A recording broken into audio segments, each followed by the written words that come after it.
Greetings and welcome to this week's Primed Insight. My name is Gavin and I'm the Marketing Director here at BlastOne. Today we're going to discuss 4 simple weapons that you can use to reduce or eliminate dust on your job sites. Dust is perhaps the number one issue for surface preparation these days, and therefore BlastOne has declared an all-out war on dust. Why? Dust not only leaves the blast absolutely filthy, but also negatively affects his health.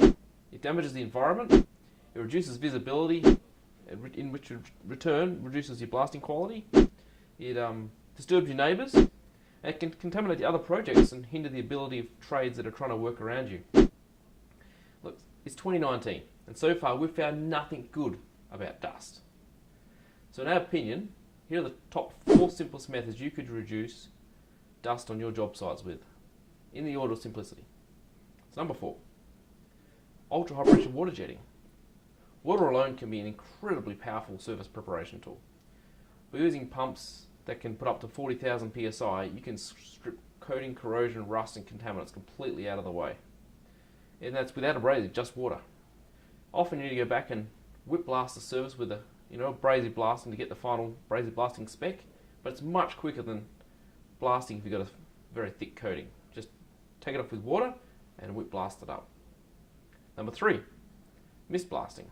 That's where you wet the abrasive before it hits the surface, so in the hose or in the pot. When you're blasting, some of the dust and most of the dust is from the abrasive particles breaking up, and if you've got rust that's very dusty, then other paint contaminants come off the steel. By wetting the abrasive, you're reducing the dust generated by the abrasive and all the other contaminants, and by wetting it, it will reduce that dust and you'll be lowering your dust. Second point, use a low dust abrasive.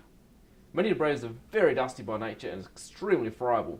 This will create a lot of dust even when you're blasting clean steel. So using a high efficiency, low dust abrasive like GMA Garnet, you'll reduce your dust levels by up to 90%. Using a high efficiency abrasive will produce less dust, you'll get the job done faster and use less abrasive as well. And then number 1 is the simplest method. That's increasing your nozzle pressure. It's amazing, but did you know having more nozzle pressure means every particle does more work? That means that you have less abrasive, and the less abrasive you use, the less dust there is, because every particle does more. Many people think having high pressure will actually increase the dust levels, but actually the reverse is actually what happens, because you have less abrasive hitting the surface creating that dust. So if you need to reduce dust on a blasting job, BlastOne can assist you, help you select the right equipment, the processes and the abrasive to do the job. Thanks for watching this week's Primed Insight. If you have any questions, just give us a call or shoot us a note. Glad to help you. Thank you and see you next week.